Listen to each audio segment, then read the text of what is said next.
Adu jotos nyaris terjadi antara Komisioner KPU dengan Komisioner Bawaslu Maluku Utara saat berlangsungnya rapat pleno rekapitulasi perolehan suara tingkat Provinsi Maluku Utara.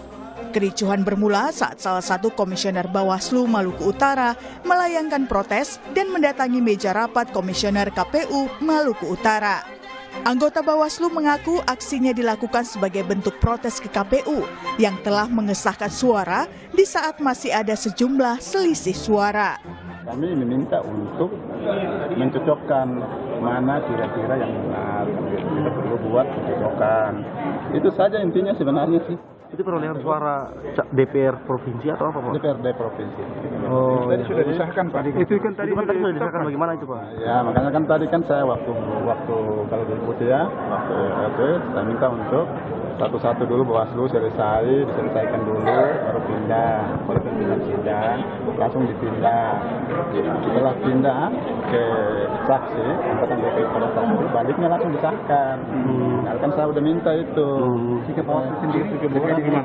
Ya, sikap Bawaslu setelah itu kita rapat pleno dan kita putuskan, kita merekomendasikan untuk dilakukan penyandingan data khusus Kecamatan Batam Selatan ya. Sementara itu di Medan, Sumatera Utara, aksi unjuk rasa menuntut penghitungan ulang digelar di hotel di mana KPU melakukan rekapitulasi suara. Massa menuntut KPU Kota Medan untuk menghitung ulang suara karena ada dugaan penggelembungan dan peralihan suara antar partai. KPU Kota Medan juga dinilai tidak taat aturan sebab Bawaslu Kota Medan sudah merekomendasikan penghitungan ulang tetapi tidak dilaksanakan. Saat ini KPU memang berkejaran dengan tenggat waktu penyelesaian rekapitulasi penghitungan suara pemilu, yakni 20 Maret 2024. Hasil rekapitulasi sementara KPU menunjukkan pasangan Prabowo Gibran unggul di 9 provinsi, yaitu Daerah Istimewa Yogyakarta, Gorontalo, Kalimantan Tengah, Lampung, Bali, Bangka Belitung, Kalimantan Barat, Sumatera Selatan, dan Jawa Tengah. Pasangan Prabowo Gibran tercatat unggul dengan perolehan 26 juta suara di 9 provinsi. Sementara pasangan Anies Mohaimin mendapat 6,6 juta suara dan pasangan Ganjar Mahfud mendapat 11 juta suara. Khusus di Provinsi DKI Jakarta, pasangan Prabowo Gibran unggul tipis atas pasangan Anies Mohaimin.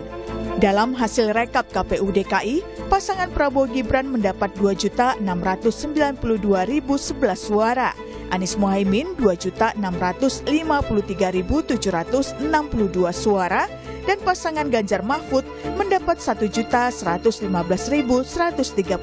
suara. KPU menyebut berupaya menyelesaikan tahapan rekapitulasi sesuai jadwal. Di sisi lain, KPU juga tetap memperbaharui informasi kesiapan dari KPU Provinsi agar dapat melanjutkan rekapitulasi ke tingkat nasional.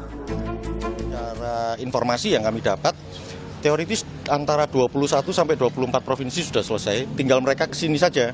Jadi setelah selesai mereka lakukan rekapitulasi di tingkat provinsi, ya kita kasih jeda waktu 1-2 hari lah untuk istirahat, karena kan di sana juga kerjanya maraton. Kalau KPU RI kan prinsipnya, misalnya kalau sekarang ada yang datang dan kemudian saksi peserta pemilu tidak keberatan, ya kita bisa buka langsung pleno rekapitulasi. Tetap diizinkan untuk menyelesaikan walaupun di atas. Ya kan memang itu harus dituntaskan. Yang jelas memang kan prinsipnya jangan sampai melewati tenggat 20 Maret, itu yang paling penting.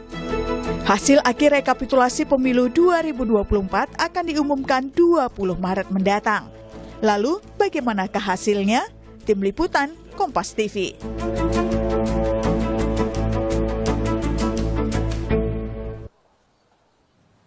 Saudara, rekapitulasi suara pemilu 2024 masih berlanjut. Hasil sementara pasangan Prabowo Gibran ini unggul di 9 provinsi. Tapi proses rekapitulasi juga tidak mudah karena terjadi berbagai dinamika baik di tingkat kabupaten hingga provinsi. Kami bahas di pagi hari ini soal ini, bagaimana KPU kejar target di tengah berbagai dinamika yang terjadi. Ada sejumlah narasumber saya di pagi hari ini, ada politisi dari PDI Perjuangan, ada Mas Chiko Hakim. Selamat pagi, Assalamualaikum Mas Chiko. Pagi, Waalaikumsalam, Waalaikumsalam semuanya. Ya, kemudian juga ada Wakil Ketua Umum Partai Golkar yang nanti akan bergabung bersama kita semua, ada Pak Erwin Aksa, kemudian juga ada Wakil Sekjen dari PKB, ada Syaiful Huda. Gus Huda, selamat pagi, Assalamualaikum. Halo Mbak, selamat pagi semuanya. Ya, kabar baik ya? Baik. Oke, dan juga ada Komisioner KPU periode 2017 hingga 2022, ada Mas Ilham Saputra. Assalamualaikum, selamat pagi Mas Ilham. Waalaikumsalam, selamat pagi semua, selamat pagi Adisti. Iya, ini kan proses rekapitulasi suara pemilu 2024 ini masih terus dikebut nampaknya oleh KPU RI. Nah, jadwalnya ini tanggal 20 ya akan diumumkan. Kalau Mas Ciko sama Gus Huda optimis nggak sih akan selesai rekap tanggal 20 Maret ini, Mas Ciko? Kalau dilihat masih sisa lebih dari 20 provinsi yang belum direkap ya. Belum selesai Ini rekap. kan belum selesai rekapnya itu kita lihat dalam waktu hanya sekitar 1 minggu dan terpotong hari libur. Tapi kalau hari libur juga bisa dimaksimalkan, anggap saja hari libur dimaksimalkan jadi 7 atau 8 hari lagi. Kalau melihat ya rata-ratanya harus sekitar 3 sampai 4 per hari. Tetapi kita lihat sajalah. Banyak sekali pesimisme kalau kita bicara soal KPU yang sekarang ini ya, karena memang ketidakprofesionalan mereka selama bekerja mengemban tugasnya. Kita lihat juga DKPP sudah berkali-kali memberikan sanksi yang cukup berat dan lain-lain. Nah, kita lihat aja bagaimana mereka bekerja di sisa waktu yang sangat pendek ini. Kalau kita lihat sisa 6 hari lagi lah ya Mas Ciko ya. Gus Huda gimana? Iya, betul. Kalau Mas Ciko katanya pesimis nih bisa tanggal 20 selesai. Kalau Gus Huda? Ya saya kira ini kan akumulasi dari berbagai persoalan yang sedang terjadi sejak dari pemungutan suara, si rekap yang bermasalah, dan delay-delay yang lain. Jadi hari ini ketika nyisa hampir 23 provinsi adalah akumulatif dari berbagai persoalan yang kelihatannya siap dan tidak siap yang diselenggarakan oleh KPU, baik di tingkat pusat maupun di kabupaten kota, provinsi seluruh Indonesia. Nah karena itu pada prinsipnya semua delay, semua persoalan yang sudah kita hadapi bersama jangan sampai berakibat kepada pengunduran jadwal penetapan tanggal 20 Maret. Jadi posisi PKB meminta apapun yang terjadi tanggal 20 Maret harus sudah ada penetapan, baik penetapan pemenang presiden, wakil presiden, pemenang pemilu legislatif, dan DPD dan seterusnya itu. Ini penting supaya sekaligus paling tidak meminimalisir berbagai dugaan yang selama ini sedang terus disoroti oleh publik bahwa sedang ada persoalan dan delay penghitungan rekap di kabupaten kota itu kan karena sejak dari awal ada trust yang ternodai oleh mekanisme penghitungan cepat melalui si rekap. Nah, kalau ini tidak terjadi, saya membayangkan rekapitulasi di tingkat KPPS, kabupaten, provinsi akan berjalan dengan maksimal. Nah, ini adalah konsekuensi dari untrust dari publik, terutama peserta pemilu yang menguat dan akhirnya membuat suasana lambat rekapitulasi di berbagai daerah. Jadi prinsipnya, Mbak Didia, jadi kita ingin tanggal 20 Maret betul-betul dipegang teguh oleh semua pihak, karena itu sudah menjadi kesepakatan semua pihak, baik KPU, DPR, menyangkut soal penetapan tanggal 20 Maret sebagai final penetapan siapa yang menang dan siapa yang kalah. Jadi mau tidak mau kita lihat aja nanti ya di 20 Maret selesai nggak nih KPU rekap semua provinsi begitu ya Gus Huda ya. Dengan segala macam dinamikanya mulai dari tadi Anda mengatakan publik sepertinya hilang kepercayaan begitu kepada KPU, apalagi belakangan kita tahu ada permasalahan Sirekap yang kemudian bermasalah begitu ya Gus Huda ya. Nah, bergabung juga bersama kita ada Wakil Ketua Umum Partai Golkar, sudah ada Bung Erwin Aksa. Selamat pagi, Assalamualaikum. Ya, selamat pagi, Waalaikumsalam. Iya, Bung Erwin, ini kan tadi Mas Ciko bilang katanya pesimis 20 Maret bisa selesai KPU. Kemudian Gus Huda mengatakan ya gimana ya kepercayaan publik ini mulai luntur terhadap KPU karena memang Sirekap bermasalah, ada dinamikanya. Nah kalau dari Golkar sendiri bagaimana? Yakin nggak 20 Maret ini selesai rekap? Ya, saya kira KPU mencoba membangun transparansi dengan menggunakan teknologi Sirekap itu, tapi kenyataannya memang tidak mudah. Kalau saya melihat perhitungan yang sekarang sudah di tingkat nasional, 20 Maret itu saya yakin bisa selesai ya, karena beberapa provinsi sudah selesai. Ya, jadi 9 provinsi, Bung Erwin Aksa. Provinsi ya, jadi harusnya bisa selesai kalau mereka maraton ya. Melakukan finalisasi di tingkat nasional itu. Oke. Kalau Mas Ilham ini kan Anda pernah menjabat sebagai komisioner KPU ya. Kita lihat di pemilu 2024 ini banyak sekali dinamikanya yang terjadi di daerah, di kabupaten, kemudian di tingkat provinsi, bahkan kericuhan, nyaris adu jotos dan protes rekapitulasi. Nah, dari 3 pandangan tadi dari PDIP, kemudian dari PKB dan juga Golkar, Anda sepakat ini selesai atau enggak sih sebenarnya 20 Maret dengan dinamika yang ada? Iya Mbak Desi, saya kira ini bukan soal optimis atau tidak optimis, tapi ini ada kewajiban undang-undang yang mengatakan bahwa 35 hari dalam masa rekapitulasi. Nah, yang perlu didata atau kemudian dievaluasi oleh KPU adalah teman-teman yang melakukan rekapitulasi di daerah. Sudah sejauh mana mereka melakukan rekapitulasi tersebut? Apa persoalannya? Sehingga KPU bisa memprediksi. Dan jika kemudian ada persoalan dengan Bawaslu, misalnya ada persoalan dengan Bawaslu di daerah terkait dengan beberapa hal tentang rekapitulasi, nah ini harus dikoordinasikan dengan Bawaslu RI, Bawaslu Pusat, ya, antara KPU Pusat dan Bawaslu Pusat untuk kemudian menyelesaikannya.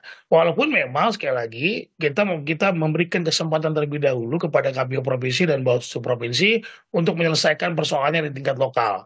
Tetapi tentu ini jangan sampai kemudian menghambat rekapitulasi yang diberikan oleh undang-undang selama 35 hari.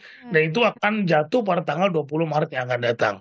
Nah, ini tentu KPU harus memanage betul, membuat tindakan-tindakan yang profesional, karena memang ini semua sudah dihitung. Namanya rekapitulasi ini semua sudah dihitung. Jadi kalau tanggal 35 hari itu jatuh pada tanggal 20 Maret, berarti KPU harus segera menyelesaikan rekapitulasi sebelum atau tepat pada tanggal 20 Maret itu. Kalau nggak selesai gimana? Kalau nggak selesai karena undang-undang menyebutkan 35 hari, maka harus ada perpu atau revisi undang-undang. Cuma itu kan makan waktu juga. Nah, ini itu harus segera ditindaklanjuti atau harus segera diantisipasi oleh para pihak agar kemudian ini tidak terlambat. Oke, Mas Ilham, ini kan kalau kita lihat ya banyak juga di daerah begitu ya isu soal kecurangan rekapitulasi, peralihan suara dari partai politik satu ke partai politik yang lain, kemudian juga ada dugaan penggelembungan suara di beberapa daerah, tapi sepertinya di rapat pleno KPU Pusat ini justru kesannya ya adem ayem aja. Nah, dari pengalaman Anda biasanya terjadi di saat seperti ini bagaimana penyelesaiannya? Ya, dia sangat bergantung kepada problematika yang terjadi atau kerucuhan yang terjadi pada saat pleno tahap rekapitulasi itu di level apa? Ya, jadi kalau di beberapa tempat misalnya saja dia ketika rekap di kabupaten, ada persoalan kabupaten maka itu harus diselesaikan di kabupaten.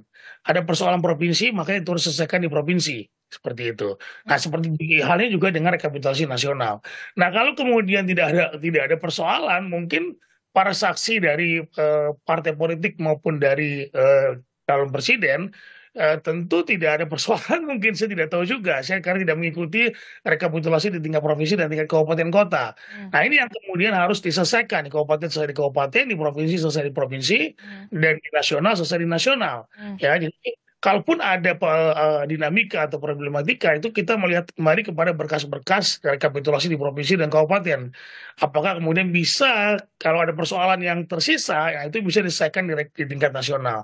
Tetapi itu jarang terjadi. Yang muncul kemudian ketika dibawa ke KPU RI, itu adalah persoalan-persoalan DPR RI, DPD, dan Presiden.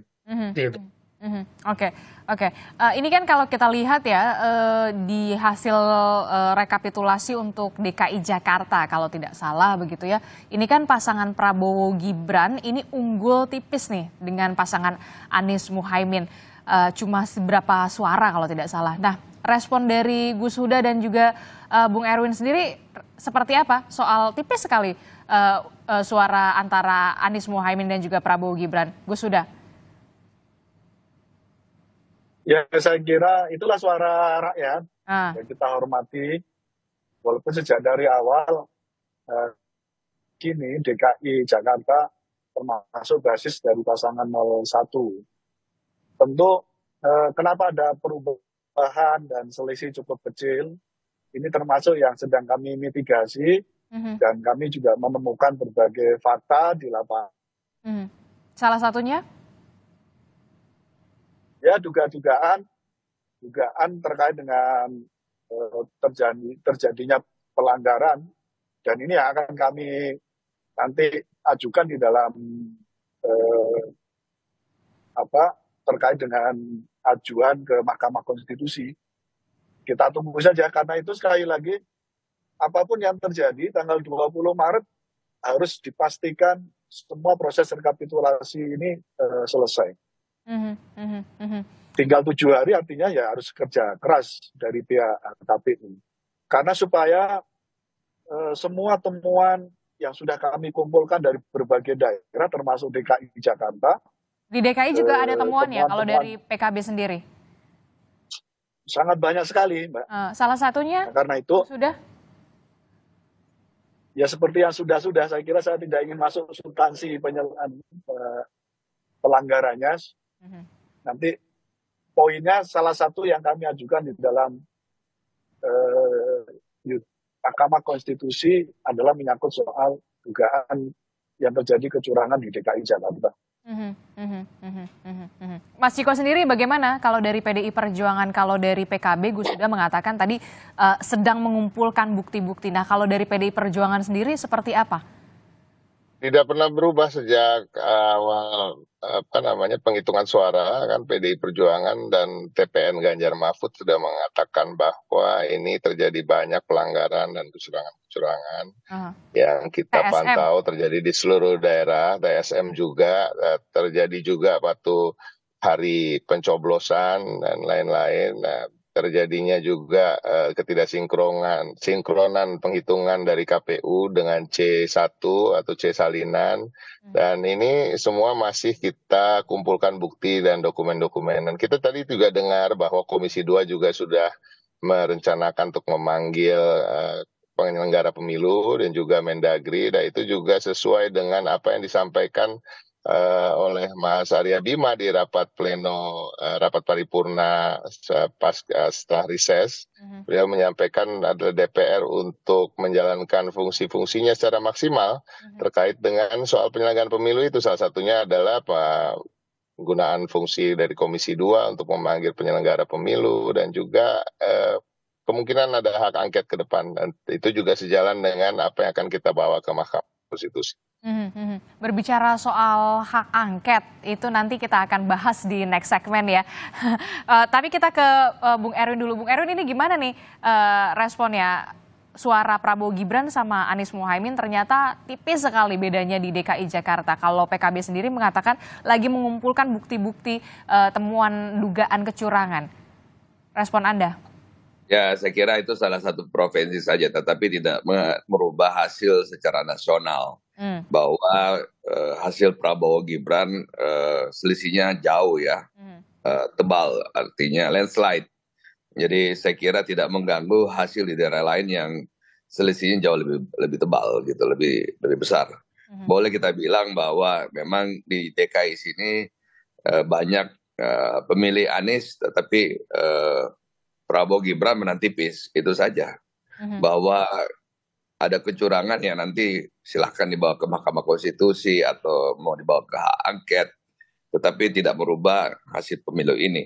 Karena tanggal 20 Maret ini kan akan diselesaikan. Yang menjadi catatan saya bahwasanya setelah pemilu ini pasti akan ada banyak sengketa. Ya, Mahkamah Konstitusi siap-siap saja akan menerima aduan dari caleg, dari partai ya. Karena itu tadi hasil rekapan ini banyak yang tidak sama antara C Salinan dan rekapan di tingkat kecamatan. Jadi saya melihat persoalan ini banyak terjadi di tingkat kecamatan. Banyak PPK ini yang bermain menurut saya. Oke, Mas Ciko responan. Itu akan menjadi sengketa nanti. Buat caleg ya. Mas Ciko, Gus Huda respon Anda kalau kata Bung Erwin Aksa, ya nggak apa-apa, tapi tidak akan mengubah secara signifikan untuk perolehan suara Prabowo Gibran. Respon Anda, Mas Ciko? Ya ini tapi kan memang proses tahapan pemilu satu yang kita harus ingat ini kan belum selesai. Tadi memang kalau dilihat dari apa yang kita lihat angka-angka sekarang, memang Pak Prabowo dan kita tetap menunggu hasil yang ditetapkan nanti tanggal 20 dan kita lihat saja nanti bagaimana kita membawa ini ke Mahkamah Konstitusi, apakah selisih suara hingga belasan juta, tergantung dengan bukti-bukti dan dokumen yang dibawa baik oleh paslon dari TPN maupun dari tim Nasami. Kalau Gus Huda sendiri? Ya saya kira itu pengakuan dari Mas Erwin ya, bahwa memang ada banyak persoalan dalam penyelenggaraan pemilu kita. Jadi satu aspek bahwa memang cenderung dugaan pelanggaran itu memang terjadi di mana-mana. Tidak terkecuali misalnya di DKI Jakarta. Itu satu aspek. Aspek bahwa akan mempengaruhi hasil pemilu Pilpres atau tidak, saya kira itu hal lain. Tapi prinsipnya kita ingin pemilu ini semakin tahun semakin baik, dan itu harus kita lalui sengketa pemilu melalui Mahkamah Konstitusi dan dugaan-dugaan yang lain melalui penggunaan hak angket.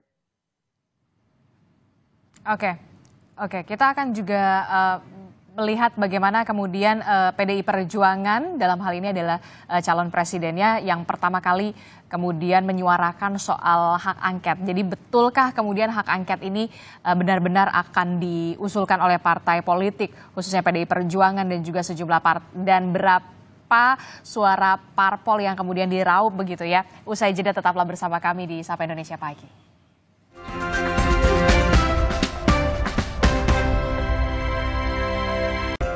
Terima kasih Anda masih bersama kami di Sapa Indonesia Pagi. Saudara, kita masih membahas soal bagaimana proses rekapitulasi yang saat ini masih terus dikejar target oleh KPU RI. Nah, kalau tadi menyambung dialog kita bersama dengan ada Mas Ciko Hakim dari PDI Perjuangan, kemudian ada Gus Huda dari PKB dan juga ada Bung Erwin Aksa dari Partai Golkar dan juga ada Mas Ilham Saputra. Mas Ilham, ini kan katanya Komisi 2 DPR ini akan memanggil penyelenggara pemilu, dalam hal ini adalah kemudian KPU dan juga Bawaslu untuk meminta pertanggungjawaban lah istilahnya ya.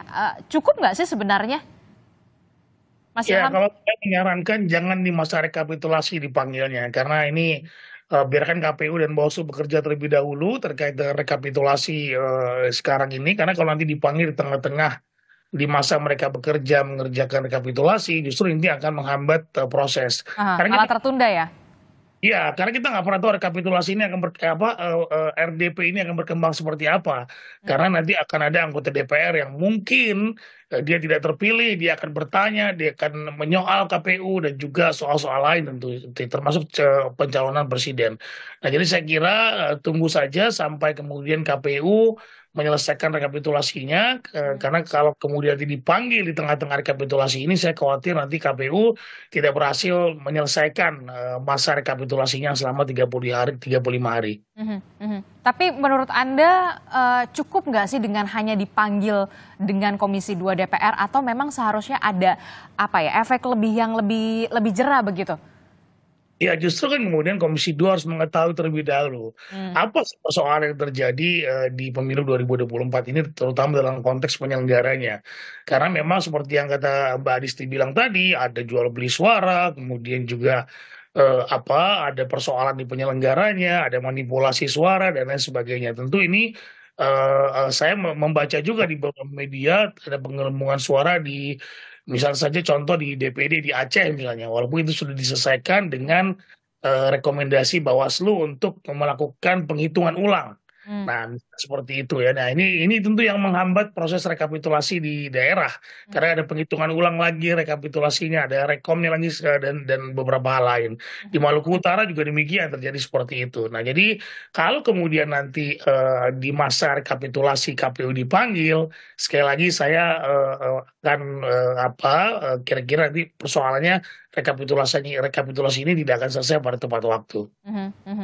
Oke, jadi kalau bisa dipanggil setelah rekapitulasi suaranya selesai dulu lah nih pekerjaan yang kejar targetnya ya, Mas Ilham ya. Kalau Gus Huda dan juga Mas Ciko ini melihatnya pemanggilan KPU dan juga Bawaslu ini oleh Komisi 2 ini merupakan pintu awal masuk permulaan untuk hak angket atau gimana? Kalau Gus Huda, Mas Ciko melihatnya?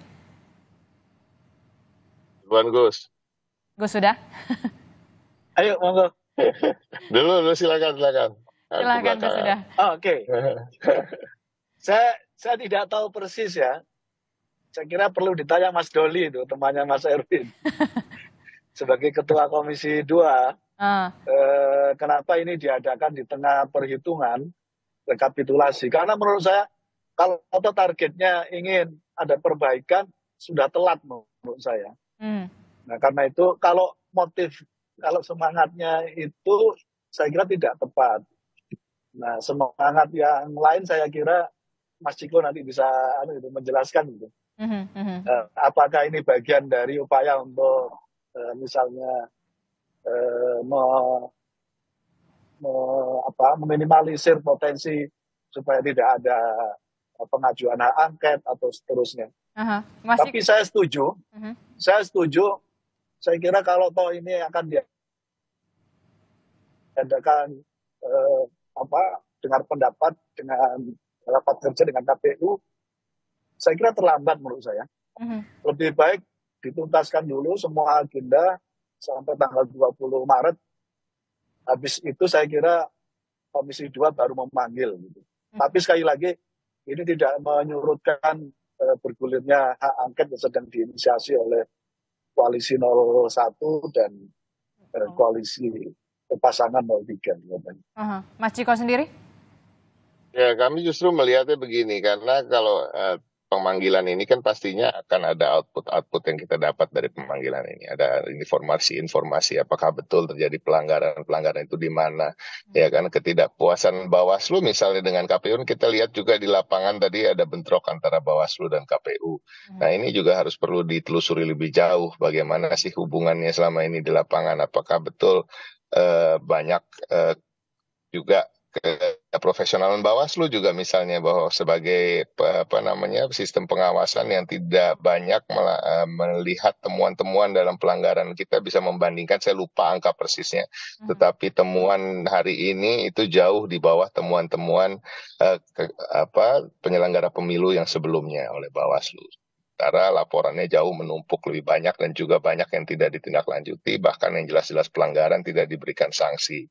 Nah, ini akan kita lihat di situ. Nah, antara dua, bisa juga ini diselesaikan di Komisi 2, atau apa yang ditemukan di Komisi 2 ini menjadi materi yang sangat penting untuk pembahasan di hak angket nanti. Nah, itu kita lihat nanti. Nah, pertanyaan selanjutnya, jadi kapan ini hak angketnya?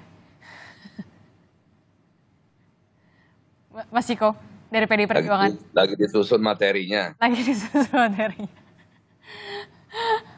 Oke, sayang sekali jawabannya nge-freeze ini dari Mas Ciko ya. Mudah-mudahan. Iya. Silakan Mas Ciko. Udah kedengaran. Ya, Kedengaran silakan. sampai mana Jadi tadi? kepastiannya kapan ini? Jangan pas ditanya kapan langsung Enggak. freeze. Oh gitu.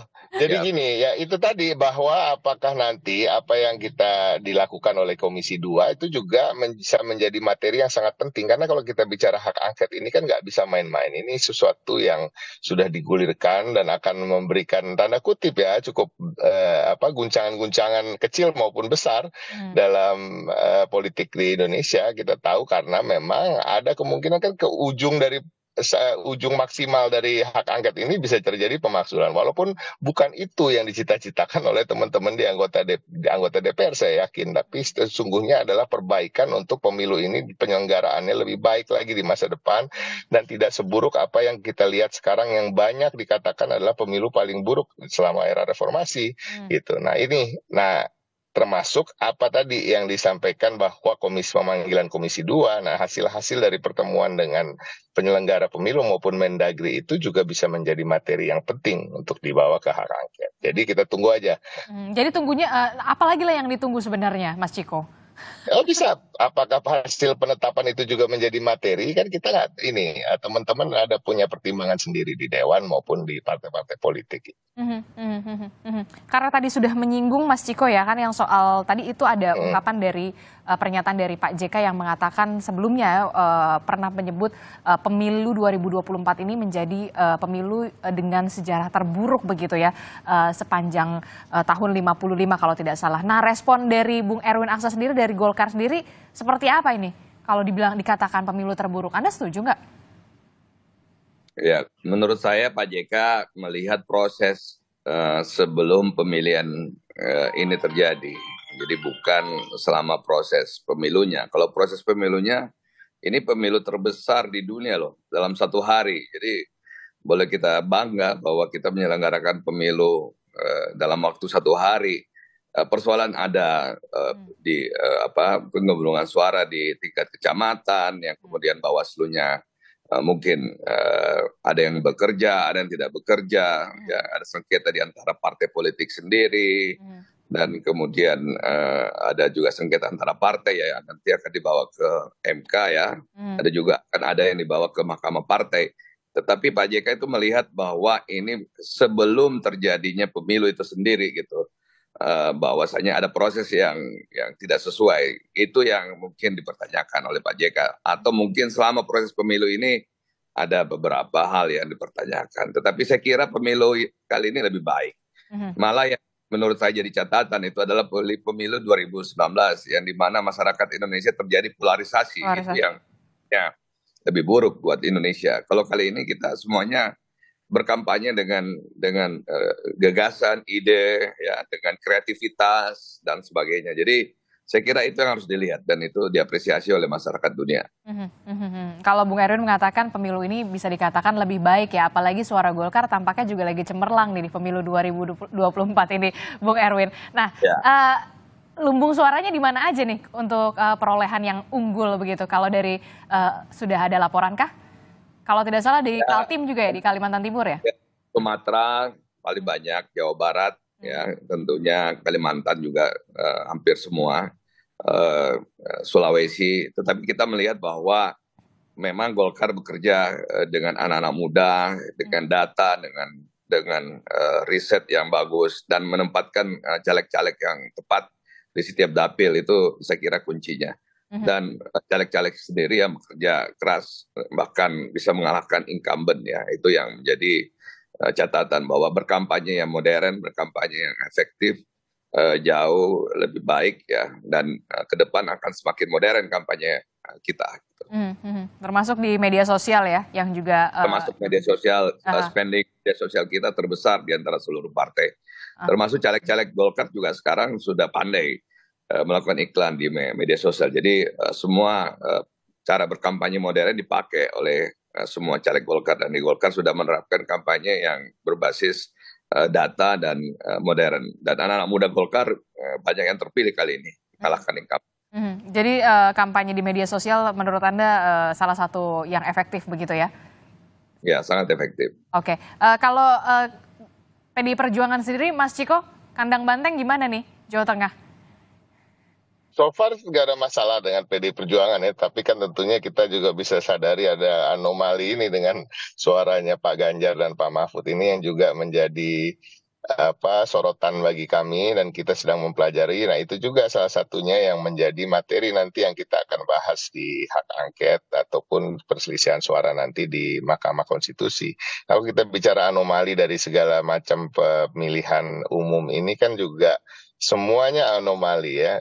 Kita bicara soal dari mulai approval rating Presiden Jokowi yang 80% misalnya, yang kemudian Pak Prabowo sekarang dibilang hanya mencapai sekitar 57% misalnya. Tetapi juga ada 60%. Litbang Kompas ini melakukan survei lebih dari 60% masyarakat ingin ada hak angket. Nah ini kan cukup anomali di angka-angka dan statistik ini sulit sekali untuk bisa kita pahami dan harapan kami tentunya memang penelusuran yang lebih jauh melalui pemanggilan, melalui hak angket dan juga nanti sengketa di Mahkamah Konstitusi mudah-mudahan bisa menyelesaikan ini semua. Jadi Disti dan teman-teman jurnalis diharap sabar, menunggu aja. Waktunya masih cukup panjang ini. Oke, jadi kita harus tetap bersabar ya sampai nggak tahu kapan ya kan. Tapi hak angket kan tahapan pemilunya memang belum selesai. Oke, baik. Gus Huda, gimana nih Gus Huda kalau PKB sendiri? Jawa Timur aman? Gus Huda, masih di mute? PKB paling Jawa banyak. Timur aman. Gimana untuk perolehan suara di Jawa Timur untuk PKB sendiri? Menang banyak PKB. PKB paling banyak katanya. Ini betul, kita menang banyak, betul sampaikan oleh Mas Erwin. Kita cukup jarak cukup jauh sekali kemenangan PKB dengan partai yang lain, gapnya cukup jauh banget. Kita bersyukur artinya PKB tetap menjadi kandang utama dari PKB.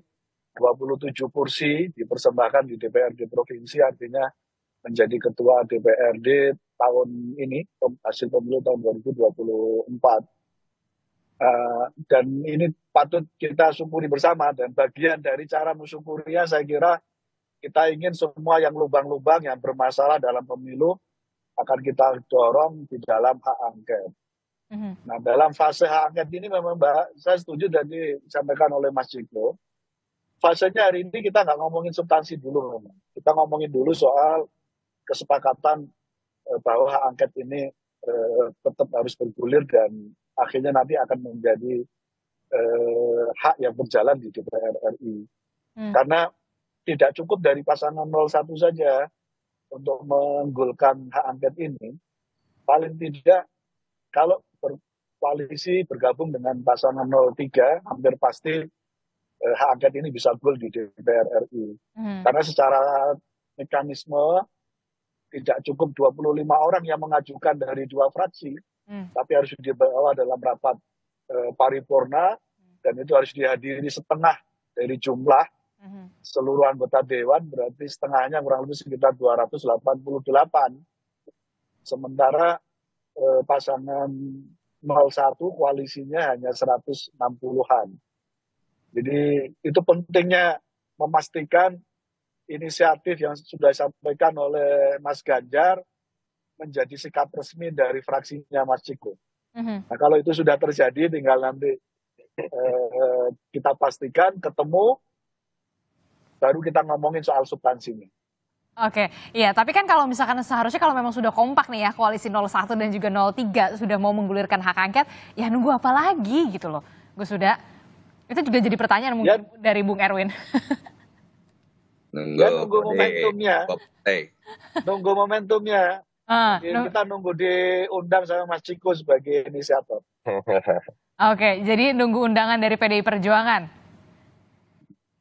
Karena tanpa PDI Perjuangan, hak angket ini nggak akan bisa jalan. Mas Ciko, gimana nih? Iya. PDI Perjuangan nggak undang-undang ternyata. Jawabannya ngulang-ngulang terus, jawabannya adalah kan kita juga harus mempersiapkan semuanya secara matang. Tadi momentum satu, yang kedua materi-materi yang akan dibawa, ya kan, argumen-argumen akan dibawa, strateginya seperti apa dan lain-lain. Ya. Kita tunggu aja lah. Tapi so far sampai hari ini belum ada kata berubah, apalagi dari Ketua Umum kami Bu Mega yang mengatakan bahwa kita akan jalur menempuh dua jalur, yaitu Mahkamah Konstitusi dan juga melalui hak angket. Sampai hari ini belum ada perubahan. Oke.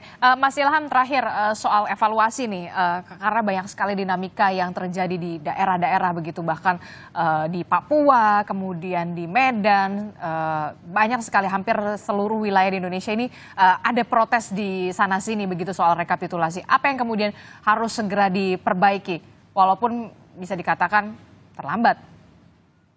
Ya, tentu manajemen penyelenggaraan pemilunya harus segera diperbaiki, terutama kisruh soal Sirekap. Walaupun Sirekap ini sebagai alat bantu, tetapi kemudian hasilnya sangat jauh sekali dari apa yang kita harapkan gitu. Harusnya Sirekap ini kan menjadi pembanding, menjadi alat transparansi KPU bahwa rekapitulasi di KPPS itu adalah berjalan dengan baik sesuai dengan data yang ada. Tapi yang terjadi malah sebaliknya. Nah, jadi jangan sampai kemudian Sirekap yang tadinya harus menjadi alat bantu malah menjadi troublemaker gitu ya. Jadi sumber kegaduhan. Gaduh, jadi membuat orang gaduh, dan semua orang kan bahkan publik juga jadi melihat bahwa ini terjadi kecurangan yang masif dan sebagainya. Padahal Sirekap ini alat bantu, walaupun alat bantu tapi tetap harus diperbaiki. Kedua adalah penegakan hukum dari Bawaslu. Saya melihat beberapa tempat ini tidak ada reaksi yang yang tepat dari Bawaslu terkait dengan pelanggaran-pelanggaran yang ada, sehingga kemudian muncul pelanggaran-pelanggaran ini yang dibiarkan gitu ya, tidak ditindaklanjuti oleh Bawaslu. Dan bahkan juga ada beberapa KPU kabupaten kota yang berani, bahkan tingkat kecamatan yang berani menolak rekomendasi dari Bawaslu. Padahal rekomendasi Bawaslu itu wajib untuk dilaksanakan oleh KPU. Nah, ini kan seperti ada pembiaran, seperti KPU-nya merasa sudah kuat sehingga rekomendasi dan temuan-temuan dari Bawaslu yang tidak lanjut oleh KPU ini tidak dilakukan. Nah, saya mendengar beberapa daerah seperti itu. Nah, ini tentu berbahaya sekali bagi penyelenggara pemilu kita. Dan ke depan tentu kita harus evaluasi, terutama tentu regulasinya. Apakah regulasi yang sekarang ini sudah tepat untuk kemudian diberlakukan pada pemilu 2029 yang akan datang? Harus ada perbaikan pastinya ya nanti, apalagi sebentar lagi mau ada pilkada begitu yang tinggal beberapa bulan lagi ya, Mas Ilham ya. Dan juga sudah disiapkan oleh Golkar, PDI Perjuangan, baik itu juga di PKB untuk pilkada. Terima kasih, kita akan tunggu bagaimana hasil atau pengumuman dari rekapitulasi suara pemilu 2024 yang memang dijadwalkan pada tanggal 20 Maret atau sekitar 7 atau 6 hari lagi. Terima kasih Gus Huda dari PKB, kemudian ada Mas Ciko Hakim dari PDI Perjuangan, kemudian ada Bung Erwin Aksa dari Partai Golkar, Mas Ilham Saputra. Terima kasih Bapak-Bapak, sehat selalu, kita nanti diskusi kembali di tema yang selanjutnya yang lebih menarik. Terima kasih. Assalamualaikum. Waalaikumsalam.